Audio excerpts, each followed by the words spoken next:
apologies. Apparently, I cannot read calendar entries and thought we were at noon. I was literally sitting in the building for the past 3 hours, so I could have easily just walked over here. But so my apologies. Are we all set with the mic? We're fine. Yeah, we're good. All right, rock and roll. And we do have some people here that weren't here last week, so if you could just do an introduction about who you are. Yeah, happy to. So, all right, my new arrivals. As everyone who was here last week knows, I am 100% on board with putting people on the spot. So new arrivals, point yourself out. I believe I know these two gentlemen, the poor soul that walked down with me, so you're already a known commodity. Maybe introduce yourself to the group. John Copias, with the Launchpad program, works in hydrogen fuel cells. All right, fantastic. Anyone else? Any other right? Sir, please. I'm Walter Rose.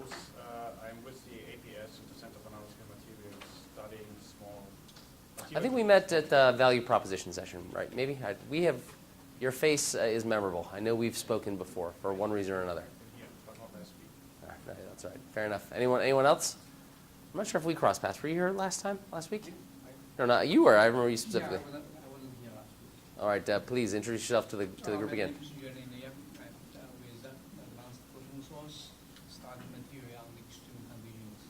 Okay, fantastic. If you don't have a name tag, maybe hang on if you want to pass them around. We'll just fill out the name tents, just to make my life somewhat easier. My apologies for the cough. I have 4 children. I may have Ebola. I'll keep you posted. We'll see how that goes. They're all in daycare. I have something for certain. All right, so for those that weren't here last week, this will be a bit of a challenge at the beginning. You will get a pass, which I'm loath to do, because we'll debrief on last week and we'll talk through a bit of a take-home work that we set aside. Thank you, Captain. We'll go through what we called a tailored trailer at the end, and we set some instructions via email to help you think about how to customize your trailer for different audiences. We'll jump into partners, right, because this is all irrelevant. One, if you don't know who you're going to talk to, how do you tailor it for that particular person? 2, if you don't know how to find that person, then good luck replicating. You're just waiting for blind luck to fall in your lap. Hence the idea of a value chain, which I'll tell you a bit about. And then we'll wrap it all up with a bit of content around building a wider toolkit, right? And that'll be kind of on you. Here's examples of things to think about to essentially have as many arrows in your quiver so that you're ready to go out and have these conversations. So why don't we start off with the trailer? I think Lisa was walking you through it a bit, but part of the hope was that you had the concept deep enough, given the work we did in the session last week, where you could go home and customize it based on the information that I gave you. And if I remember correctly in the email, it was, what's the occasion? Where are you going to be? Make it specific, right? I'm going to such and such a conference. Here's the type of company I want to meet with, and then ideally, like the actual subtype, the phenotype of the human that you want to talk to, the actual type of person, and then customize your trailer in that specific way. So again, for everyone's edification and for those that weren't here last time, we did a broad personal trailer just to get you used to the concept, right? This is kind of the opening line at a bar. When someone asks, what do you do? The response to that should never be your CV, your recent paper abstract, and 4 paragraphs on where you grew up as a kid. It needs to be short, snappy, get their attention, and start the conversation. But to the point that we heard from a number of people here, well, I'm talking to someone technical. Do I use the same thing? You can. There's actually no reason why you can't. It can be a little funny, it can get the conversation going with speed, but you can also customize it. And for those situations where it didn't feel appropriate to have a personal trailer, the challenge to you was follow the same structure, but make one short and sweet for a specific audience. Now, if you remember, you still wanted to minimize jargon. You wanted to be straightforward. It wanted to be 1 degree off normal, such that it was actually interesting enough that I wanted to talk to you. And since you've been making good eye contact and a lot of nodding, we're going to start with you. Did you actually do it, first off? Yes. All right, hey. Do a conference next week. All right, so speak up a little, introduce your background again and what you do. Okay. And why don't we start with your personal trailer first before the custom one, and we'll see if we can spot a difference. Okay. So I'm Vineet Kumar Gadu. I work in Nuclear Engineering Division at Argonne. I work on spent nuclear fuel and try to assess the performance for geological timescales. Okay, so where did your personal trailer come out last week?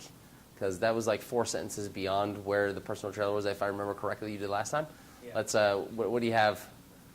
Last time I had environmental attack on materials, nuclear materials. Not bad. Terrifying, but not bad. Not bad. So now why don't you tell everyone then about the conference? So This is a corrosion conference. And speak up just a little bit in case people are asking you. So this is part of National Association of Corrosion Engineers. It's a conference held annually, but it's very broad. It's not only corrosion of nuclear materials, but biomaterials, aerospace, automotive, nuclear systems. So I'm giving 2 presentations next week, but they're all in nuclear symposia. But I plan to interact with biomaterial and automotive symposium corrosion as well. So I've prepared a custom trailer for biomaterial people to understand what I work and how I could benefit. So happy that I picked you in just a multitude of ways. One, you did it, and that's just a win out of the gates. 2, you have an interesting changeover, right? One hopes there's not only a conference for the corrosion of nuclear material scientists, because again, that's just a level of not sleeping due to terror that I'm unwilling to deal with. But you're going from one very specific application to a very different application. So I'm intrigued as to where this is going. All right, so the stage is set, and it's yours, sir. Let's see what you came up with. Okay, so I didn't write it down, but I remember it all in my head.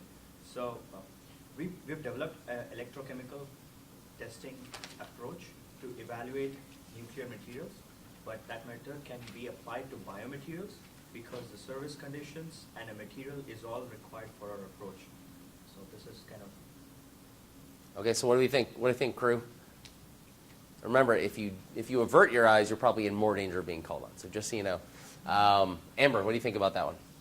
I think it was a little bit longer, but perhaps based on the function, when you've got more folks with that background, you might be able to hold their attention.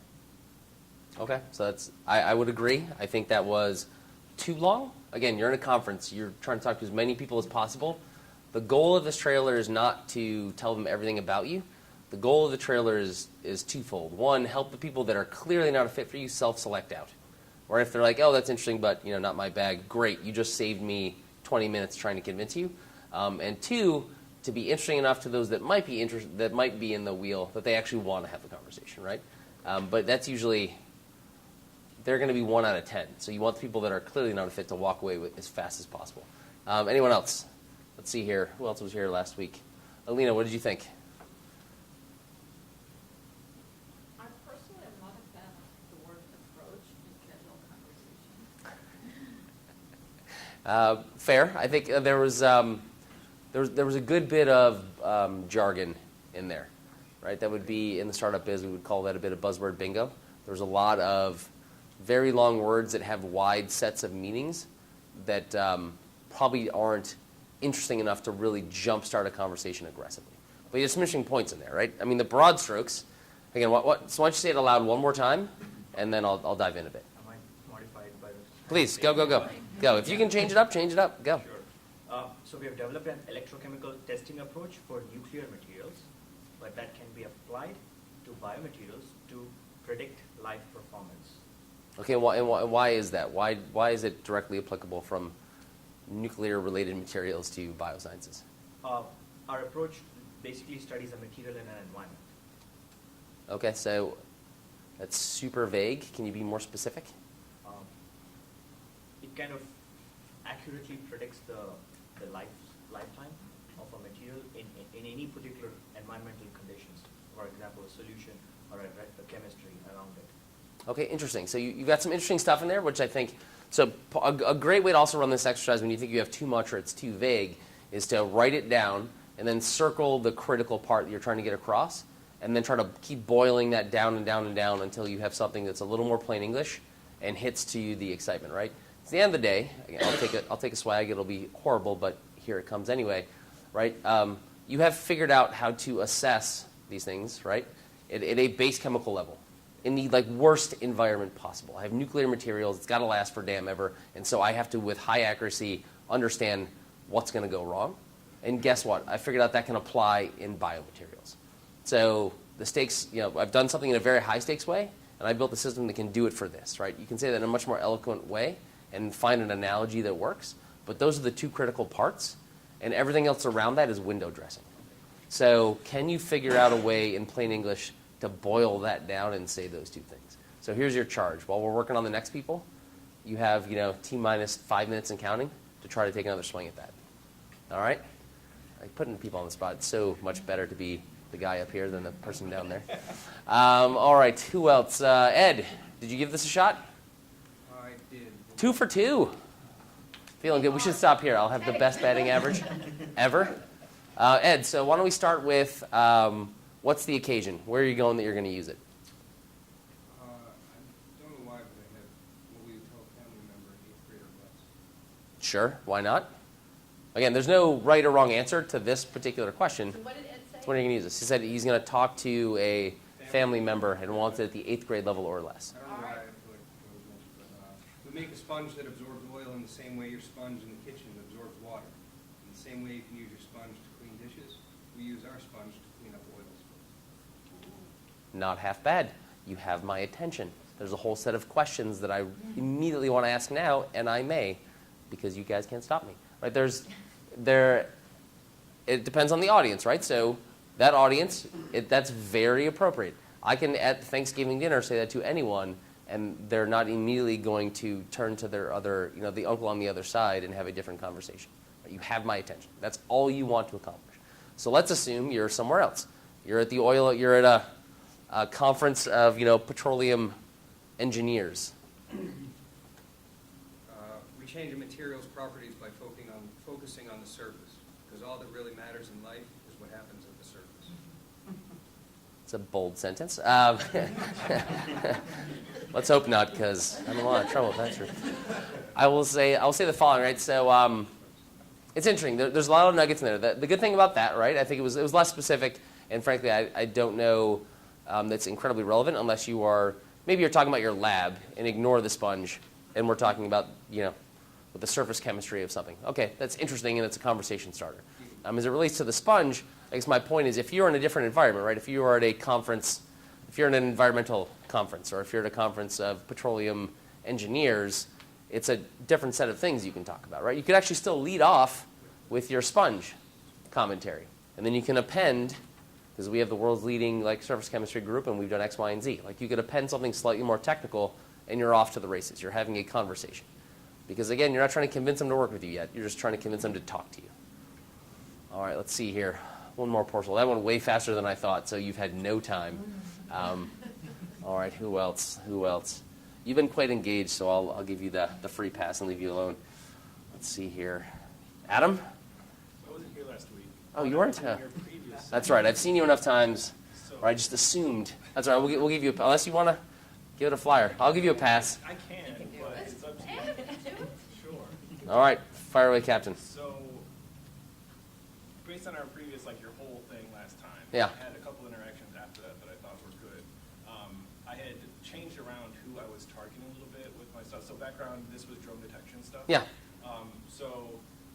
I was targeting DHS and federal agencies to give me funding to help promote this project. But then, based on what we talked about, I thought about who the specific people that would actually implement what I have and put it out and sell it to someone. And it wasn't DHS. Yeah. It was the actual people that are building drone detection systems now. So I started focusing on the commercial industry and found a couple places that have a drone detection system where my algorithm could fit. And I called these people. I emailed them first to call them, have conversations, and there's been kind of progressive interest that way. So that was really good, just Yeah. on targeting who to talk to. But then the pitch that I put in the email when I sent it to these people was something like machine learning, or distributed machine learning for drone detection based on, I forget what the exact term it was, but it was temporal characteristics of flying objects that can deal with autonomous systems, RF silent autonomous systems. All right. There's a lot of buzzwords. Begin the feedback. Well, I was immediately going to yell buzzword bingo aloud and award a prize to someone, but that didn't happen. Anyone else? Do you have any idea what he does? I can share mine. So my name is Ong. All right, we're giving. We'll come back to you. You volunteered now. You can't undo that. But feedback to Adam. Too technical. Too technical. But remember, this was to a technical person that already does, works in this field. So they True. have to get interest beyond what they already do. If I just said, I do drone detection, it'll be like, well, we do drone detection. Yeah. But so, again, it will behoove you to boil that down aggressively, even though the reason why we say no jargon, don't get too technical. One, you're not sure who the first person you're talking to is. until you've talked to them more. So their ability to unwind your phrases is unknown. 2, those words leave a lot open to interpretation. And the more buzzwords are in there, again, this is going on the YouTubes. Can I mute for off-color language? The BS detector just hits 1,000, right? Because it's like, sure you have, NLP and any other random TLA you want to throw in there, and you've conquered the machines such that they will do our work for us. Like, no one believes that generically. And then when you throw AI in there as well, it's like, yeah, okay, sure. I'll believe it when I see it. And so there's a credibility gap if you use too many pieces of jargon, because that can often be, people that overcorrect with jargon can often be low on substance. And that is not true in your case, so don't let that be the barrier, right? Excuse me. So being plain English for the short blurb is super helpful, because you just want to start the conversation. You can certainly play the technical game. That's not going to be in question. And Argonne is appended to your name. No one will believe that you're dumb, right? You didn't get here because you couldn't do math. It's not a thing. So invite me into the conversation, and then the moment they start asking about these things, yeah, I'll pump you full of, jargon when you're ready to talk turkey. But for right now, I just want to know, is this something you want to talk about? Because even then, I'm not even sure. I know what those words mean, but you put those together in a sentence, I don't know what they mean together. It's unclear to me what makes you different or special. Because there's a lot of people looking at drone detection using machine learning. So what do you do that's different? Why? Why are you better? None of that is in there. But your backstory was fantastic, and we'll get to that in a minute, because we're going to go to how to find the people we should be talking to. All right, Captain. My apologies. Don't take that as a beating. I just want to share with the experience of my experiment. I work on my trailer, and I go home and test it with my daughter. And I said, I developed technology to postpone the quality of batteries. And first reaction is, oh, it's interesting. Done. Hey, that's a win. Yep. If you can, if your daughter, how old's your daughter? And the second question she gave feedback to me is this a occasional or business? I'm intrigued. So there's a great nugget in there. So you can pull out words that don't add a ton of value, like I developed technology too. Don't need that, and that leaves you room to add a little something to the end. Like I postpone battery failure by, or I postpone battery failure because, right? You have my attention if I'm in the battery industry. You're like, oh wait, so I know what you do. You're related to battery failure. That's a big problem for for battery makers, and you make that happen less. I would like to know how you do that, right? So you can add something else of interest there, which would jumpstart the conversation. Does that make sense? That's one of her suggestion to me is because I'm not a person, a battery guy, so I'm saying, okay, it's interesting. I'm going to walk away and see product. Maybe you can say I developed battery for electrical vehicles because the electrical vehicles is running on a road, and people know about it. But when I think about this, now it's a problem is there's 200 people in building 200 you can use this trailer. Yeah. So we just look at uniqueness. So how can we handle this? Yeah. So let me pare back the question if I think I heard it right. So you're asking, there's a whole bunch of people that work on a similar problem. How do you make yourself unique in the trailer? Right. So that is the magic here, right? So the broad category, hence why I said the by or the because appended to the end. That was what's missing from yours. You have my attention early on. Like, I know what you do now. That's very simple, right? This is the magic here to start the conversation. You work on battery failure. Okay, but you're missing the how, the why, what the outcome has been, right? We work on EV battery failure and have extended the life by X%. Or like whatever what's the killer line that goes on the back of that? Because we have the best blah, blah, blah in the world. Or we have an understanding of this particular form of chemistry that no one else does. Whatever that thing is. So I don't know what that is for you, but that's where the magic will be. What is it about you that's unique as it relates to battery failure? What capabilities do you have that no one else has? What do you know that no one else knows? That's what I would think about appending to the back if I were you. All right, we'll come back to this guy, and then I know we have limited time and we started late, so I want to keep motoring, but I appreciate it. All right, sir. See what you got. All right, well, let's refresh. Like the two important things were. And you have a winning like addendum to the beginning of this is you have a crazy intro. Like I play with nuclear waste, and now I'm in biotech. Like you have my attention just because why would that be a thing to begin with? But you have looked at like a very tough material degradation problem, and now you're appending that knowledge to biotech. That's what you want to tease out. So let's see what you came up with. Okay, I study corrosion of nuclear materials, but I can also explain why biomaterial implants fail. Interesting. Getting better. Getting a lot better, right? Shorter. I kind of understand what you do generically. I think there's some magic there, which if you wordsmith it, because again, there's something cool about the fact that you play with degrading uranium and keep that from just being in my table water, and somehow that makes biomaterials better. I don't know. There's a way to phrase it that I think would make it punch it up, but even that will be, I think, very useful. It's just that we studied the complexity of nuclear materials. We have like 6 or 7 Yeah. phases in a material. It's so complex to understand the corrosion behavior. When you look at biomaterials, they're relatively simple, but a lot of research says that they cannot explain why Yeah. implants fail. Yeah. So there's a connection there, and this approach directly can be applied, and we are actually doing some testing. Yeah, so this is a good follow-up paragraph, right? So he said his statement, I sure as hell want to know what he's talking about, and he just explained, that's the best you've explained why you're different than you've done in the past, 2 weeks. So good job. I agree. Right? Good job. Thanks. See, the magic of letting someone else do the work. I didn't have to do anything there. It's great. All right, let's try this again. Sorry there. All right, so what the hell is the point of all of this? Here's the broad point. No one can really do this for you, right? No one's going to be able to find you the perfect partner. And so we try to put this in your terms of how the best to do this and how startups generally do this, which is very transferable, right? Because it's a process. It's not a fact that they're startups and you're a researcher. That's irrelevant. They're all trying to just learn. We call it this customer development for startups. I've reframed it so as not to terrify any particular scientist. It's the same thing. It's partner development, right? You're just trying to find the right partner and find overlapping research goals, right? That's your goal here. And this is essentially the scientific method for partnership development. What do I think the problem is that I'm best suited to solve? Have a hypothesis. Go out and test it, aka what we normal people call talking to other people. After you've talked to them, you have some insight, hopefully, if you talk to enough of them. There's a few failure modes here, which I'm happy to talk about. One, talking to one person is not data collection, right?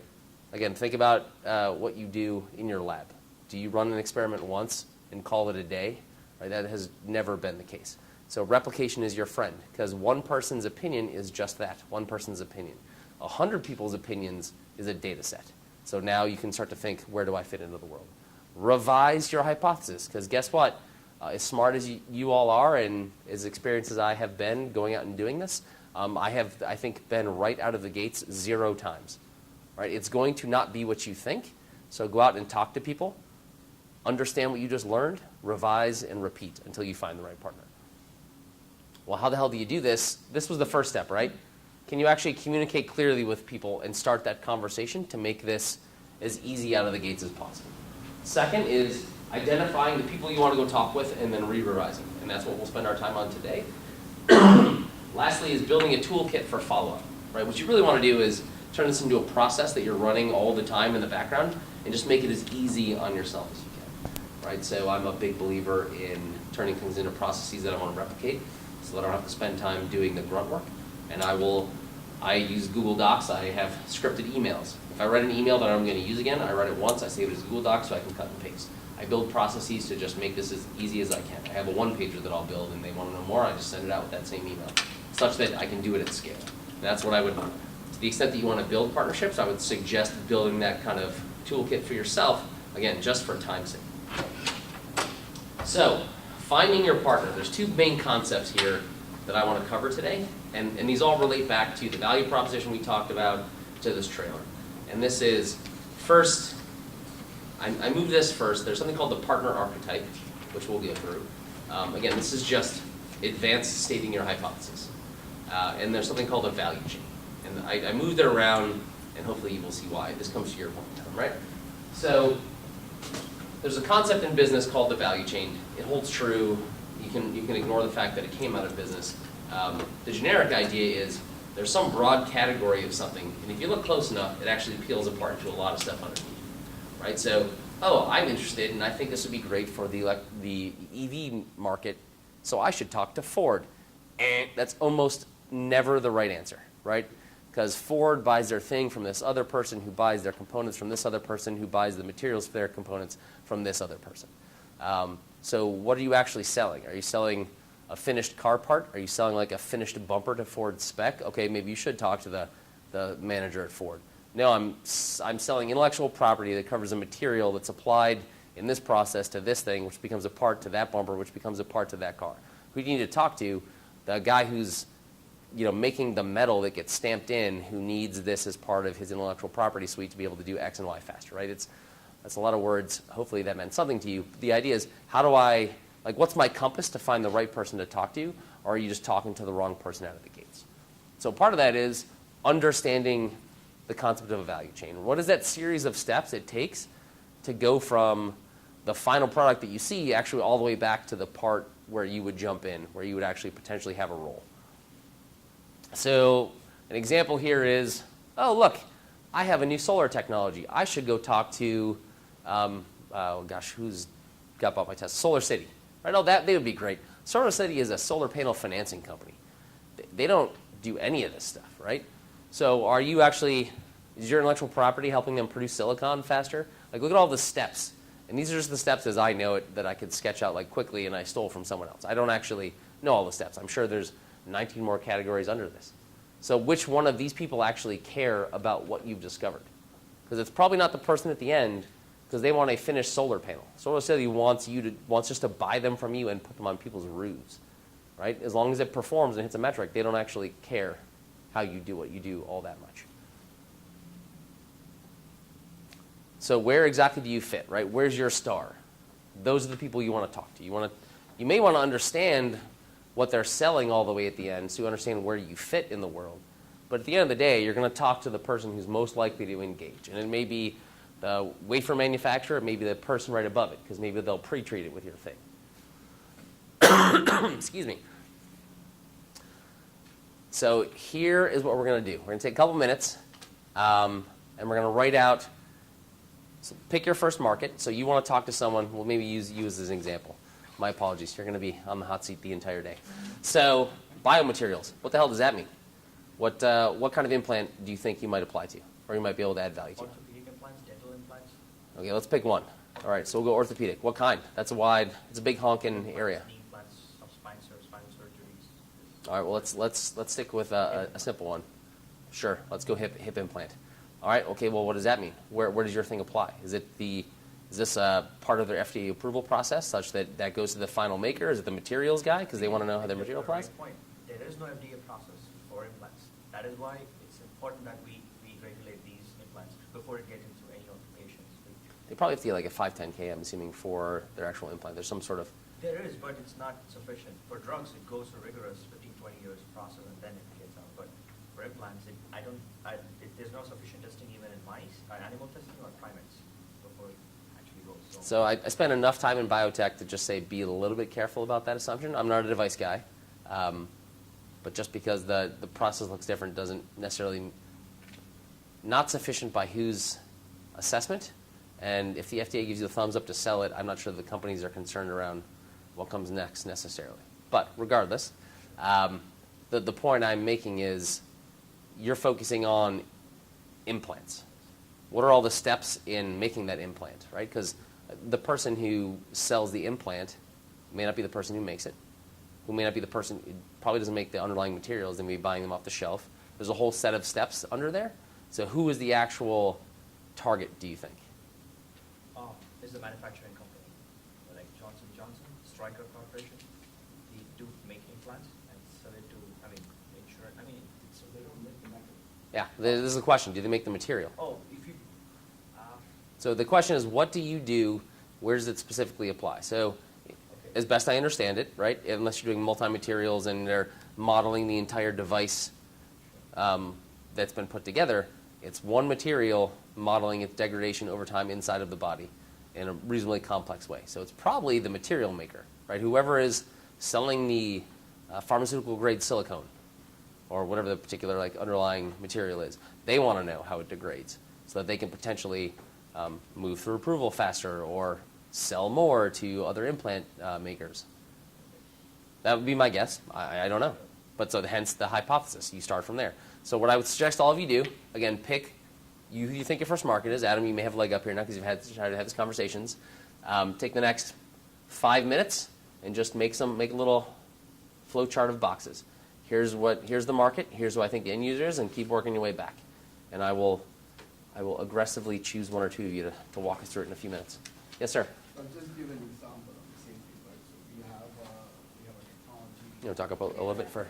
We have a technology here, a patent where they coat cylinders of a car, for example, with a material that causes thin carbon film to form as it runs. So it's a very low friction and it's very hard. So it prolongs the life, potentially prolongs the life of the engine and reduces destruction. Ford or GM, they don't make the coatings, right? They get parts which are coated by somebody else. People who make the coatings are not really interested until Ford or GM ask for, hey, look, I want to make better cars. Can you put this coating on? So probably have to work with both parties. Yeah, this can get complicated. Let's start simple for now. But yes, this can get very complicated because there's a lot of different hands in the pie later on. But let's, another example, there's a battery technology company that we were working with, air quotes are on company, very early, like team of two. They really have a battery material, right? They're not going to make cells, cell pouches, or full batteries. And where did they start when they started the interview process? They went to Samsung and Apple. Like they randomly got intros to engineers at Samsung and Apple who said, okay, what's your performance metrics of your, like, let me see your final battery metrics and how much of this can you make at a time? You're like, whoa, whoa, whoa. We just make a material that goes into batteries. And like, well, what the hell are you talking to me for? I buy finished batteries that have to hit a performance metric for my phones or my laptops, right? So then they want to go talk to battery makers, but the guys who put together the final ones, well, no, you got to get into the cell makers, or even before then. So they were like 9 steps removed from the person that actually would buy their thing, and so it's very difficult to get good data, right? Because Samsung doesn't know necessarily the material performance characteristics that roll all the way up into how many hours of juice can I get out of this thing, right? They're looking at final performance metrics. So it was a broad waste of their time. Does that maybe put a finer point out from everyone? All right, so let's give it a shot. Ed, you're thinking about harbor masters, right? Or cleanup crews, or the EPA. They're the end user, but who are you really going to work with here? Right? Are you going to be making the sponges? Are you going to be deploying them? Are you going to have, chartered vans carrying this stuff around South Florida and deploying them at speed when there's an oil spill? Probably not. So who should you actually be talking to, right? Start to think through what that chain looks like. All right, I'll give everyone 5 minutes. If you have questions, raise your hand, call me over. How are you, madam? Moving on. Adam, why don't we start with you, since you're the one who was actually out there in the wild. Why don't we walk through it a bit more depth? Sure. And yeah, I can give a real world example because I went through it. And Yeah. tried it. So the first thing we started out with was Soldier Field, so the Bear Security. We had met one of them at one of the conferences we went to, and the head of security was very concerned about drone detection. So we were like, great, let's go talk to that guy, and we had a meeting with him and said, okay, can you give us money for it? Yeah. Yeah.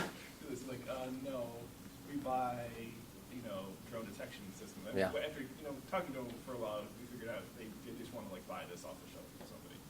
And we also found out, interestingly enough, that they have a different motivating factor too. So they're interested in, protecting human life and all that stuff. But they're really mainly interested because they have a requirement from DHS to provide a certain level of security.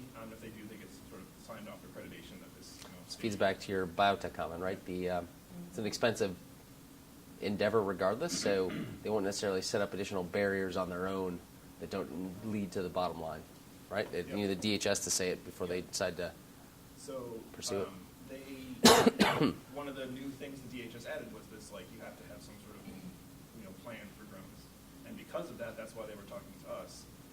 But the ultimate product, they said, would be from, a manufacturer of the drones. So we found, the ones that we thought were the most capable at the time, and then contacted them. But then once you get into the front door of the company, there's still, several layers deep of people you have to talk to figure out where, what you're doing would be interesting to someone. So at the sales level, those guys are like, yeah, we want to improve our product. And then you go to the manufacturer manufacturer level, and then like, yes, we could fit that in somewhere, and then there's the system integrator level, and they say, okay, these, fits under our camera system.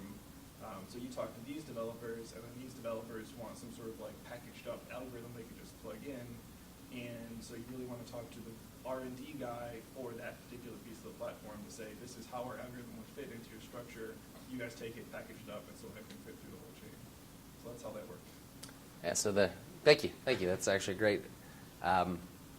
It's just the point there is that it's much more complicated than it sounds from the outside. We're like, oh, I know who wants to buy this. I'll go talk to them.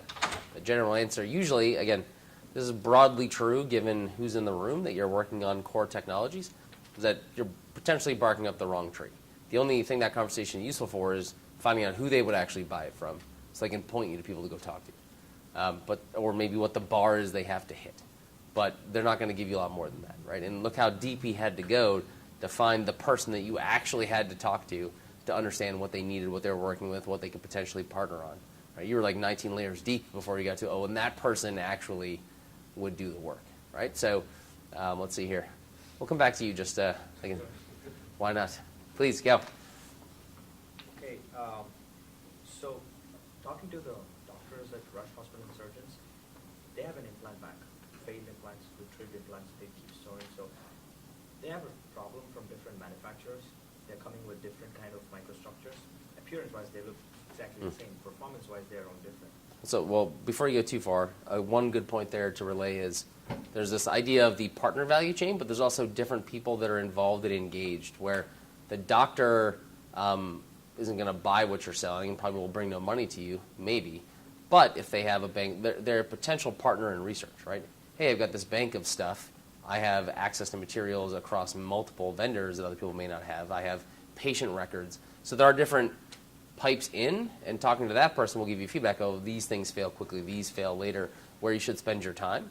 Again, they're not going to be the materials scientist you're going to want to talk to, but they're an interesting side note. Yeah, and then our parallel back at University of Chicago, a neuroscientist, I've been talking to him, I've interviewed him a couple of times, talking about what are the problems when they put implants in the head. They do have some problems with some One would lenses assume, going yeah. crazy. Yeah. So everybody points to one thing, that you don't have enough, the standard is not enough to pass these or regulate these materials out. So we need more regulation within. So that's the common problem. But I asked them, okay, what are the vendors? So I'm trailing back. I mean, I'm getting materials from 3 different manufacturers. I don't know the company names yet. But let's tease this apart again. I think I tend to think visually, and I think that's a useful way to try to parse these things out. In many cases, so you've got your end user is essentially insurance and the patient, right? Insurance is paying, and you're putting it in me. We both are concerned. Yes. You've got the doctor who did the work and the hospital who might be liable for a malpractice. You have the company that sold it to them, which may be like a third-party distributor, the company who made the thing, the company who made the parts that went into the thing, right? And then the material producer that sends the raw materials up, and maybe the people who send the materials to the raw material guy, because he usually has 5 different inputs, right? So there's a whole stream there. And the question for you is, which one of those individuals is actually the right place for this to be? It might be the device maker in your case, because they have a whole system, potentially, if it's more than one material, that they have to think about and assess. And if they can make a claim that this will not degrade and it'll last much longer, it may reduce their exposure to lawsuits over time and enable them to sell more of it because they've got a better reputation. There's a whole set of things there. But that's what I would be doing, is trying to poke and prod that value chain. 1, to understand, are there even more layers that we're not aware of yet? And 2, which one of them seems to actually care and be the right one to partner with? Sure. So I would lay it out for that for yourself. Does that make generic sense? Any questions? So Yes, please. there seems another part of that value chain is the regulatory part of the chain, Sure, which yeah. you deal with NRC. Yes. So NIH or FDA. would be another potential sponsor for your work. Yeah, and I would say the following. Well, 1, building a relationship with the NIH will certainly likely do you no harm. The level of good is a question mark, and the ability to actually move the needle on a regulatory body is near 0. So just don't ever bank on that as the thing that will make or break you, because if that is the failure point of like, if they change their mind, we'll be great, and if they don't, we're hosed, you're already in a lot of trouble, because they can move slower or faster than you can deal with, right? It's completely up to them, and you can't necessarily impact that. However, to the extent that you start working with companies who start generating the data and it really proves valuable, they might come along later and open up the door to a lot of other work. Yeah, so knowing of them and engaging with them is one thing, and understanding what they're currently looking at and what they hope to look at in the future could also be very valuable. It's just I wouldn't rely on them to open up the door necessarily. All right, let's see here. For the sake of time, I think we should keep on going. So the reason why we went through that exercise is so you can try to figure out who should I be talking to. And now you actually want to create your hypothesis. So that's all this is, right? We're calling it an archetype. It's basically laying out the who, what, where, when, why. Right? So going a step deeper than just it's X company. It's a materials manufacturer. To your point, did you speak to just drone companies?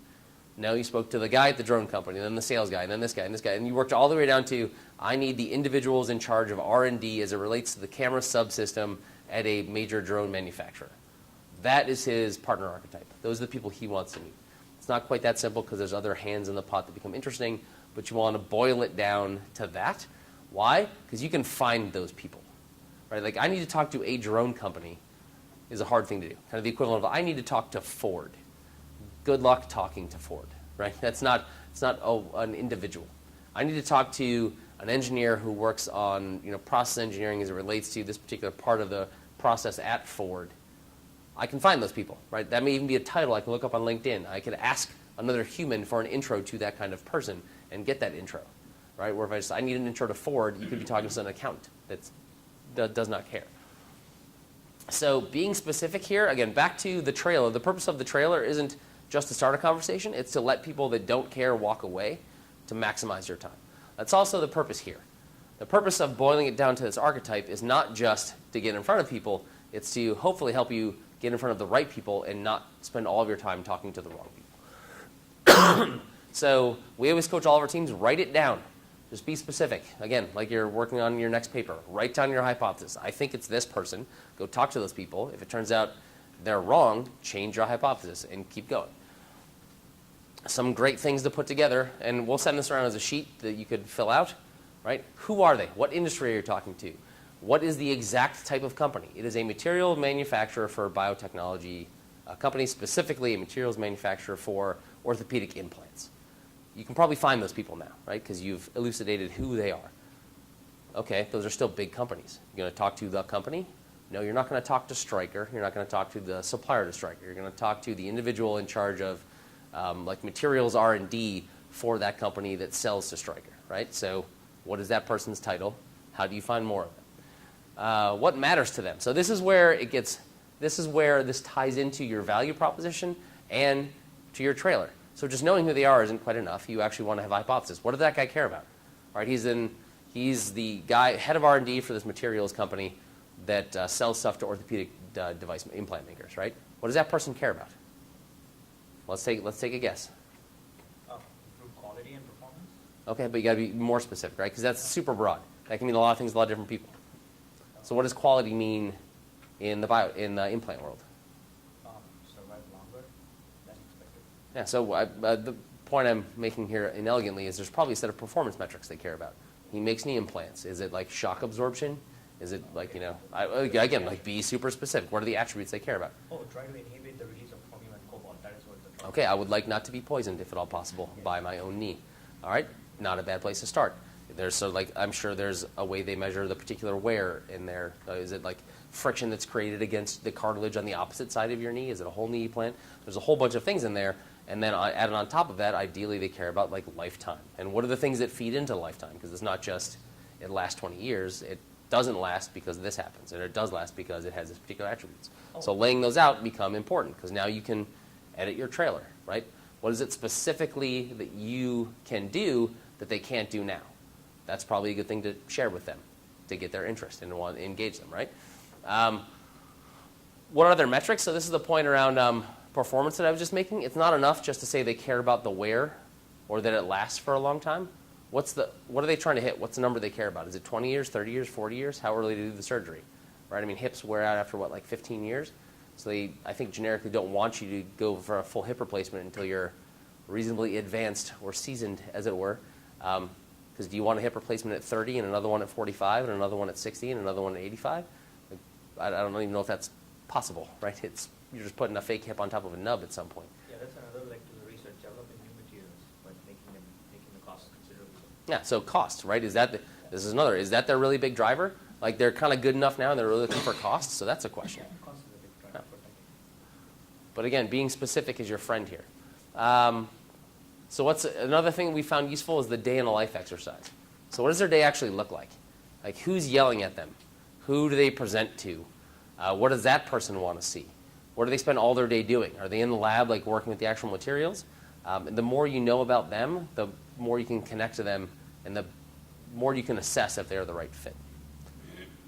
Questions at the moment from anyone? Anyone want to chime in? So Adam, actually, interesting enough, so I don't know if you've already had some of these conversations with the individuals in charge of R&D for these drone companies. What's their metric? What do they care about? Well, for us, it was adding in an additional capability. So a lot of these systems work with RF detection. Yeah. And so we were adding in kind of a way to, in an urban environment, detect drones without using RF. Okay, so why does that matter? To A lot them. of because they want to make their product better. They want to have an edge over So define a better. bunch of other companies out there that do drone detection. They want to be able to say they can detect more in better situations. Okay, so Yeah. that's what I was diving for. Yeah. They don't care about adding another feature, really. Because what does another feature mean to a company selling a product? The cost is higher, right, for the same price. They don't really want to jack in a new feature unless it allows them to sell more, right? What they want to be able to claim is they detect 73% of the drones in an inner city space because of this interference. Because we have RF plus visual plus whatever, we're at 98.8%. So definitely buy us, don't buy them. They're a waste of your. And by the way, pay 3x for us that you would pay for them. Right? What are those things that they care about? And do you think your research might be able to impact that, right? Because at the end of the day, if you're going to partner with them and ask them for money to do more work at Argonne, what you're saying is, I can move the needle on one of those for you if we work together. And if you can't say that, they're not gonna fork over cold hard cash. They'll be plenty happy to keep talking to you and waiting and seeing, but they'll never actually commit. So let me throw it. Kind of relates to what they were talking about too. The other way to get around that is to influence the people writing the requirements for what drone systems have to do. Yeah. So our relationship with DHS has said that, you guys need to worry about this. By the way, we can take care of that problem. So because DHS is now mandating you need to do this with your drone detection system, now the drone detection system builders are concerned about that, and so that kind of like from both ends gets us. Yeah. I mean, to the extent that that's an avenue that's open, that can be very successful, right? If people are setting up new standards for the degradation of medical implants, knowing that, being engaged can be very useful if that's what your expertise is. I always just pump the brakes a little bit there because, again, you're not at DHS. You didn't get to make that decision. Hopefully you can have some impact of like, yes, this is very important to the survivability of a hip implant and long-term health outcomes for senior citizens, or this is what really matters when detecting these drones. Great, but you just can't necessarily guarantee that, right? So to the extent that you can be engaged. Just don't make that your primary point, or you could be in trouble.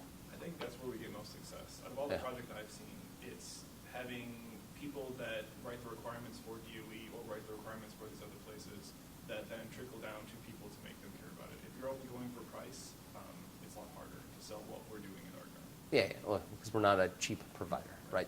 So that's why I go value for creation of value, not necessarily price. Is a good way to put it. Let's see here. So Ed, what do you think about Oleo Sponge? Who should you be talking to? I think the things I wanted to add were essentially, with Oleo Sponge, the idea I think was just we walk into the offices of BP, tell them we have a sponge that absorbs oil, and life will be grand. And the sort of idea that was impressed that it's nice to save the world problems, but it's better to have someone pay for it. And when someone said that, it took me a while to get over it, but really what they were saying is that you kind of need to keep the lights on. You need to add value. This thing needs to generate value. You can't just make a whole bunch of sponge or foam that's going to absorb during a major oil spill. And so that really, it began these ideas of like, are you designing the sponge that you use in the garage when you spill motor oil on the floor? So are we talking like HP or are we talking like Home Depot or something? But even there, the idea was who do you partner with? And it was, a foam manufacturer. So are you partnering with someone like 3M, a small foam company that can specialize in this one product? And it's difficult. But I think the idea that Jason was saying is that you basically just write down something, and you're probably not going to be right. But you find out that you're not right by talking to other people, and that whole sort of talking process just opens up different avenues. And yeah, so I mean, to this day, it's still difficult to me to understand what is the really right partnering process to go through that. Yeah, well, I mean, you brought up some good points there, right? So you're right. Home Depot. Well, let's assume, and we'll play the game out for a minute. Let's assume this is the world's best product ever for homeowners that you need to clean up your garage. Let's maybe not do that. Let's go with maybe auto body shops, right? They need to clean up all this stuff. They have maybe there's like regulations on what they can and can't do with the oil, but it'd be great if they could just like sweep it up, squeeze it out, away you go, problem solved. Guess what? They're not your customer. Are you making sponges here at Argonne and selling them for profit? That's not going to be a thing. Is it Home Depot or their supplier? No. Like maybe you want to understand what they care about, but they're also not going to do research on your technology. They'll buy it from someone who makes it.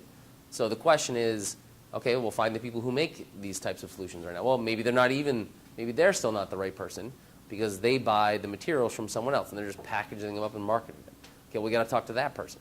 Well, it turns out you can get to talk to their head of R&D to understand what they look at, what they care about when they launch a new product. Could this be a product they would want to launch? Would they want to license the technology to apply to one of their existing products to now put it in the wild? You've got to go those types of steps because, again, my assumption is you're not making these here for sale. So you've got to find the person who might actually and understand, would they do it themselves or do they buy the materials from someone else? And you've got to go talk to that person. Does that make sense? All right, questions, anyone? Concerns? We're a little less vigorous than we were last time. I think the one-line trailer made it a little easier to engage. Don't forget, I will unapologetically call on you. All right. Pardon me. So, I would suggest we still do this. Just keep an eye on the clock. So take another 5 minutes, and let's write down who you think that person actually is. Actually outline this.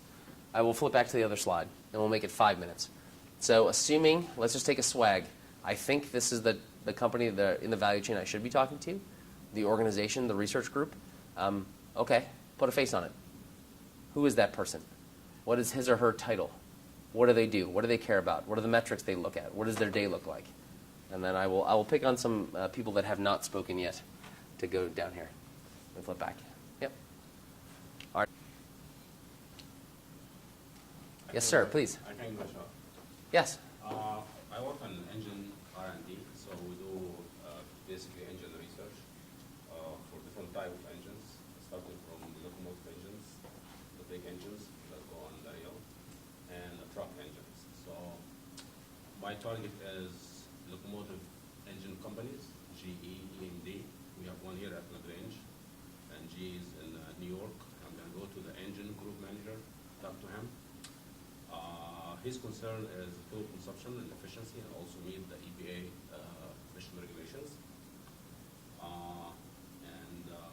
Basically, his day is, or what they are working on is getting a certification for their engines. Otherwise, they're going to pay fees for penalties. I'm gonna they try to meet the regulation, but the problem is if they meet the regulation by reducing the NOx emissions and the soot, they're gonna upset the customer, who's actually the rail companies, by consuming more fuel. So that means more dollar for them. So I'm introducing to them a technology that could meet the emission regulation, but also make the customer happy by having a high efficiency engine or less fuel consumption. Interesting. So there's some, pardon my cough. So out of the gates, just recognizing that we could be entirely wrong, right? But there's a lot of good things to tease in there. I would potentially go a level deeper, and I'll explain why. So it's great that he has that now specifically out. Why? Because when you show up to that meeting, you want a list of questions because you want to understand those things very specifically. What does this person care about? What do they want to see? How will I know that we're a good fit here or not? And then I should work on convincing them to work, right? So they care about emissions because of the following regulations, and they care about fuel efficiency because that's what their partner wants to buy. So now you have to understand, what is your primary concern? You can ask them, right? As you're optimizing across these things, what do you actually, like, what is the most important thing? What do you care about? Actually, both.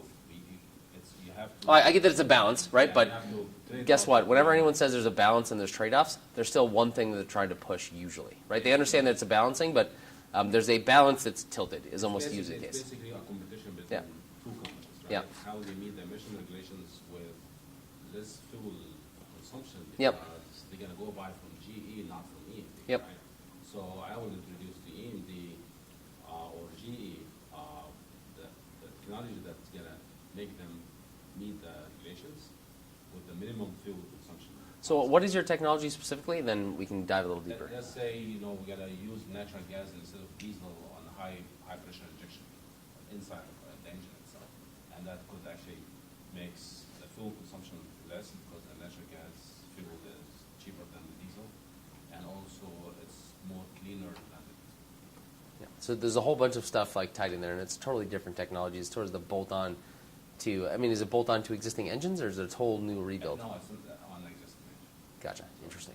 Try not to, come with a new engine basically, just adapt or retrofit the existing engine with the technology that could use natural gas as a technology to meet the emission regulations and Yep. also the fuel consumption. So again, what I would push you to do for your own edification as a researcher, as you think about your technology and its development path, is to push them to prioritize one or the other, because they are, right? Whether or not they say it, and I know it's a balance. I've been in like similar spaces for a long period of time, and here's how you can start to understand it. Okay, I have a magic wand, and I can give you all of one or all of the other. Which one do you take? Right? Like if I can hit current emission standards, but give you way lower cost, is that what you take? If I can give you the same cost now, but I can take emissions to zero, I mean, my gut is I know which way they'd go with that one. The ideal is to hit all of them, basically. But Well, if you have that magic wand, I believe the game is over, and good luck to you, sir. But, yeah, hard to do, right? So I would think very carefully about how you tease out. So again, this is good, right? You're getting deep enough now where you're in front of the engine company and you want to understand, okay, I want to, in R&D, what are the other technologies you're looking at? What are they promising? Right, a slight increase over here, keeping this constant. Or this is a big increase, but this gets a little worse. Right? What you want to understand the trade-offs that they are considering and willing to make in relation to how much they're going to pay, which is a big concern. So putting that all together is interesting. So now this is great, right? So he knows who I'm going to go talk to. Now one wonders, I don't know the locomotive engine space. Are they bolting everything together themselves? Is this a bolt-on that someone else would actually sell to GE? The GE wants to see it scaled up and proof of concept done, in which case, okay, who's the manufacturer that you buy from, GE? Because I need to go talk to their R&D to show them this could be enormously valuable and let them sell more to you. So understanding how the parts come together for them and what they're prioritizing currently in their broader system is how you will find who you actually need to be in front of. It may very well be their R&D group. It may be someone they work with that's offering up parts to them for the broader engine. I don't know. All right, I like that. It was well done. Kudos, sir. All right, who else wants to take a hack? Amber, I guess, since we're having an interesting chat there. So why don't you start with your trailer just to get everyone level set again, and then we'll dive down in. Okay, so I think mine's totally different than most in the room. We connect scientists here at Argonne to the Intel community to solve classified problems. So when I say Intel community, that can mean, I use a jargon word, warfighter. So it's your troops on the ground. They've got hard problems to solve, and you guys have tech here that can help them. So we kind of serve as the matchmaker. So when I talk about our targets, first and foremost, we have to understand what the requirement is, right? We have to understand what the warfighter actually needs. In order to figure that out, there's a lot of them running around in lots of different agencies and military branches and whatnot. Every agency has a requirements guy that kind of funnels all of the requirements to that guy. He's got the keys to the kingdom. He's got the money. He's got pretty much everything. So you got to figure out who that guy is, and that's basic networking. If you've got friends in that particular agency, you say, hey, can you hook me up with that guy? Parallel efforts have to occur too, though, with the person that actually has the requirement. You could reach out to the guy that's on the front line and say, hey, we've got a tech that can meet your need. You need to go talk to the requirements guy and help me out, kind of a thing. So that's going on in parallel. even though we can solve their problem, my other target is you guys at Argonne. Just because you have the science and the tech doesn't necessarily mean that you have the time or the bandwidth to help me solve my problem. So that's like a whole nother battle. One, I have to understand the science that's going on here. I have to get out and I have to get into your offices and figure out what it is that you're doing, which is a challenge at times. But then to figure out, can I get on your schedule? Do you guys want to take on the project? So there's two sort of targets happening at the same time to actually make it work. Yeah, that's interesting, right? You've got, to some extent, we'll call that like a two-sided market is another way to put that. So why don't we start with the scientists? That might be interesting since you guys are in the room. So did you come up with an archetype, and I guess which one did you come up with? The requirements person or the scientist? I worked on the requirements side. Gotcha. All right, well, let's dive in there. So fire away. So like I said, it is the requirements guide, and there's usually typically one person. And Yep. it's usually in document form, and it's a pretty informal kind of exchange. Hey, can I see your requirements document?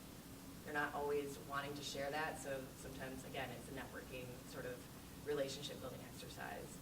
You got to build some trust. Sometimes we offer for them to come out here and kind of get a lay of the land.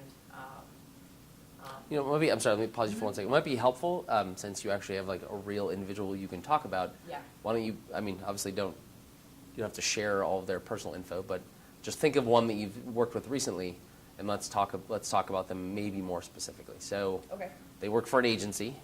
Yep. Doing some part of the Department of Defense. What was their actual title?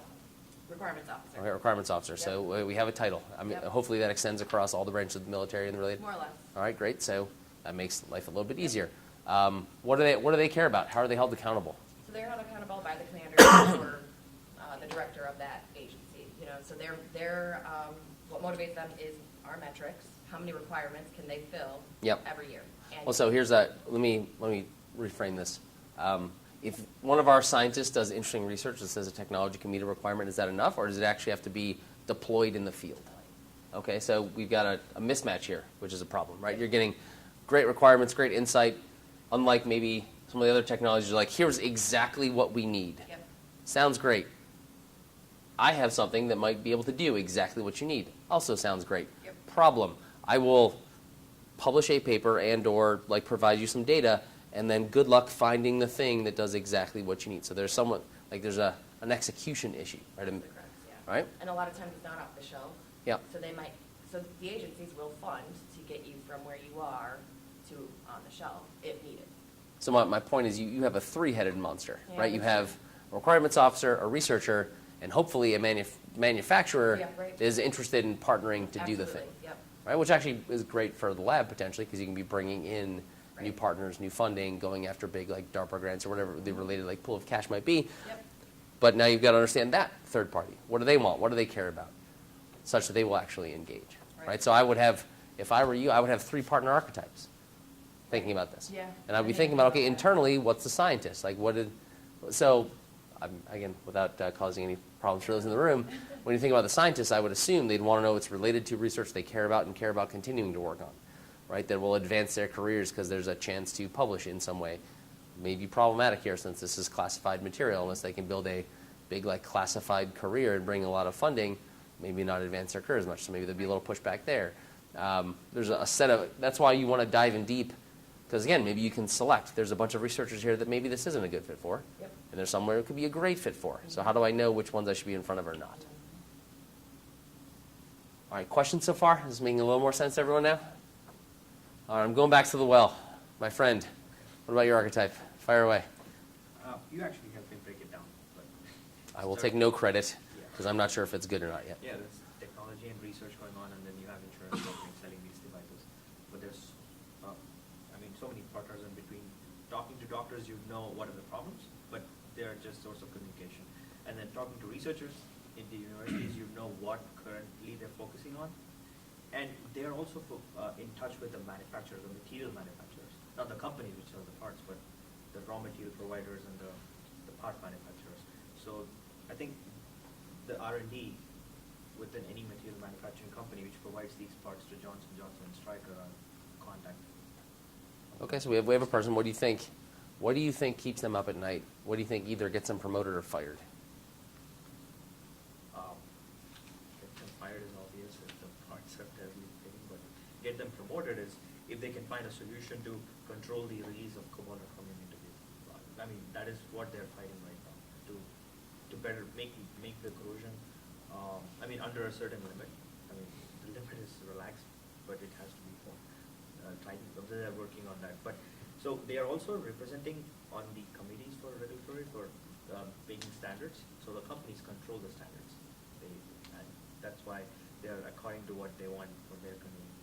So I'll pause you for a second. There's a couple of different parties in there which are interesting, right? So you got the regulators, which you should probably outline, like what do they care about, how are they held accountable, what are they likely to do. You've got the actual R&D head of the company, or the R&D staff. What are they held accountable for? Right? Because it may not be that they get fired for part failure, because these parts fail every time, like with some level of certainty. But if something's out of range, maybe it's, okay, you get fired because you didn't set up appropriate QC.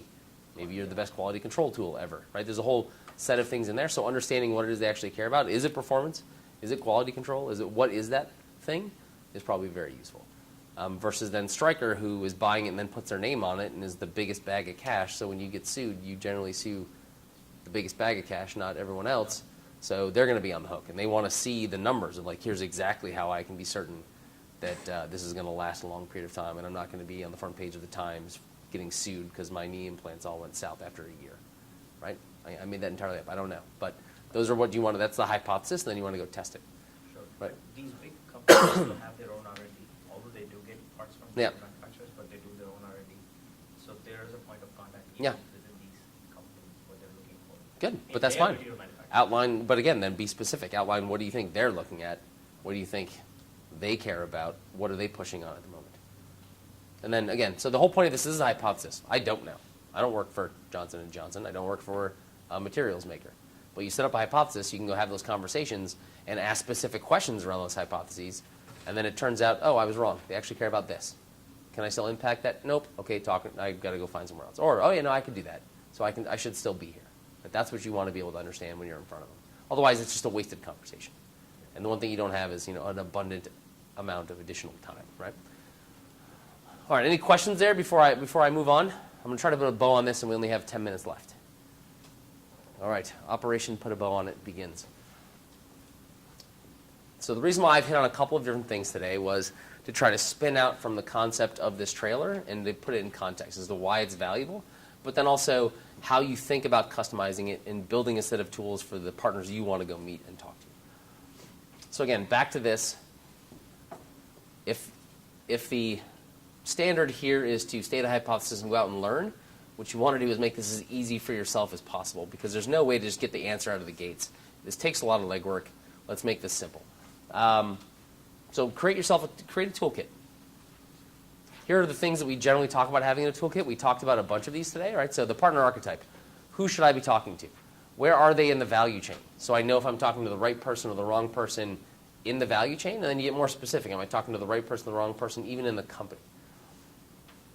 The value proposition. Why should that person care to be talking to me?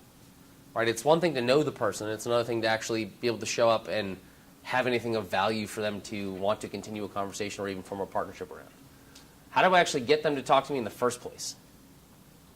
And then here's the supporting materials. So these can be wide-ranging. I try to keep it simple out of the gates. Usually I have a target list.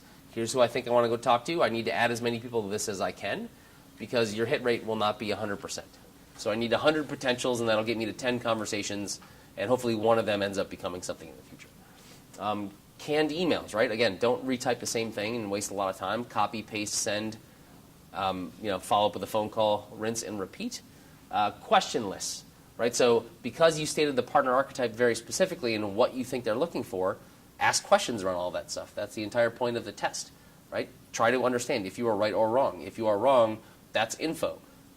What do they care about, and can you still provide value there or not, such that they would want to come, fund joint research? And then one-pagers, right? Just some like basic glossy stuff so that you can, after you have that first trailer and they say, yeah, I'd love to learn more. Here's my card. Great. Immediately, aggressively fire materials their way to whet their appetite ahead of a conversation. It's again, this part is not rocket science. Once you've wrapped your head around this being a search. So a couple of things that we've seen kind of repeatedly from the teams that we've worked with out at Argonne and at the University of Chicago is a constant question of, okay, how do I actually create opportunities for myself? And a lot of these are things that you already do, but being mindful and being prepared in this way when you show up to these things makes it much more likely that these will happen, as opposed to kind of organically just hoping that you fall in front of the right person. So showing up to a conference and being active versus passive, as opposed to just showing up, presenting, and then hoping that someone grabs you at the end of that conference, be aggressive in your preparation, right? Who's going to be attending this conference? In my partner Archetype, is there any crossover there? If there's not, and I'm just presenting my science, okay, I can focus on the science. If that's not what I'm there for, and that person's not there, why am I going here again? I should be focused on those things where I think I will be in a potentially high hit rate environment, right? So I'm going there. How do I find out who's going in the conference ahead of time? Can I research those people? Can I actually create a target list of here's the 20 people I have to meet at this conference? Again, so you just waste less time at the conference. Can I prepare and generate an email list and reach out to them before they show up so they know I'm going to be there and will actively seek me out, right? Here's my headshot. Here's a piece of my, here's my one-pager. Come find me. I'm presenting at this time, right? Like, make this as easy on yourself as you possibly can. As an example there, as an investment banker, we used to go to a bunch of big trade conferences, specifically in like media and telecom, like buying and selling radio and TV stations. I went to a number of big conferences in Vegas related to that industry, where I never once was on the conference floor. We rented a hotel room next to the conference, did all our prep work ahead of the conference, invited people to meet with us, and filled up 2 full days of back-to-back meetings in a hotel suite next door to the conference. Never actually saw the conference. It's the National Association of Broadcasters, all kinds of famous people there, TV stars. Sadly, I can say I never met one of them. Like, I have no photos with the cast of Friends that other people did because we were in meetings the whole day. But I got a lot more out of that conference than other people did because we did that kind of prep, right? So again, not suggesting you go to a scientific conference and not show up and not present, but you could make very good use of your time if you do appropriate prep ahead of time. A number of researchers we work with have made a lot of hay through, clearly publication is where a lot of people know to go find these types of things, but you can maximize the value of that through some of these other techniques, right? By sending that publication on to the person you've met with. We heard a couple of individuals that presented our first time through this that actually had created email lists with people from industry. Not everyone's ready to engage the first time they meet with you or the first year or the second year. But if they're sufficiently interested and like what you're working on, generating your own personal email list or working with Alex Mitchell to set up an email list where, okay, my piece of work just got published in your field and I know that, and then you hit that email list. It turns out that's actually been pretty effective for a number of researchers here that over time, those individuals hear this drumbeat of great science coming out of your lab that they would care about. They will then reach out to you proactively. Wow, that last one was fascinating. It looks like it would be right up our alley. We'd love to come talk. So building up your own set of kind of followers, as it were, can be very useful. And then lastly, industry visits. So what we heard from a bunch of researchers over time was the kind of pay it forward situation here. When you have someone in industry coming, if you can think more broadly around the other parts of the lab that might also be valuable, it does 2 big things. One, well, maybe 3. One, that company will be wowed and feel like they got a lot more value from being here and feel that Argonne's such a high value place that it's worth taking a risk here, right? It adds value to your offering. Let's say, you're working in locomotive engines, but there's also someone here that does modeling of combustion in those engines. Another person that does modeling on emissions, whatever it is. Again, I'm making this up entirely. Why wouldn't I just come here and do that work that I'm going to do anyway here because I'm getting all of these other benefits. And it's value on top of what you're providing. So this is a really compelling place to be. What's more, you have the building relationships across Argonne, which allows you to do things that you would not be able to do on your own. And lastly, again, in the pay it forward and potentially get it back in the future, to the extent you do that, other researchers are likely to do that, and maybe you get tapped on the shoulder when Tesla shows up and wants to look at new battery technologies, or someone comes over in an implant device that's working in a totally different part of Argonne and says, oh yeah, actually, crazily enough, there's guys working on nuclear container degradation who have great modeling that could be applied to this. Thanks for inviting me over, J&J, right? Like that may not happen organically if you're not out there yourself. So what's next? So is it still TCP? Did you change the TLA, as it were? What is your group named now? This is No, your group. Your group. TCP. Okay. It was changed a couple times since I've been here, so I just feel bad. I should check that before I stand up and talk. I would say get going, right? The only way to actually learn this stuff very well is just to start, right? Get in front of some people. Build these materials and then engage with your materials as kind of like your record of the work being done and your thoughts at the time. Build your hypothesis. Build your partner archetype. Go out and talk to a bunch of people and start editing, revising, such that you are building a deep and rapid understanding of what your partners might look like and how you should engage. Don't be shy. Come back to Hemant, myself, to John Harvey. Ask for advice. Show up with your value proposition, your trailer, your partner archetype, your value chain. I'm happy to talk through them with you. I'm happy to give you feedback. If this is not specific enough, yeah, this is good, but you should really think about this. Here's some advice on your trailers, et cetera. And we'll help you iterate. And ideally, you can start talking to your colleagues here around introductions to those people you want to meet. Don't be afraid to ask for warm intros. So you've got a couple of things working in your favor, not the least of which is you are researchers at Argonne National Lab. That carries more weight than you might think. It's actually not as hard to get in front of corporations by saying, hey, I'm a researcher at a national lab. We do this all the time with students and with researchers at UChicago.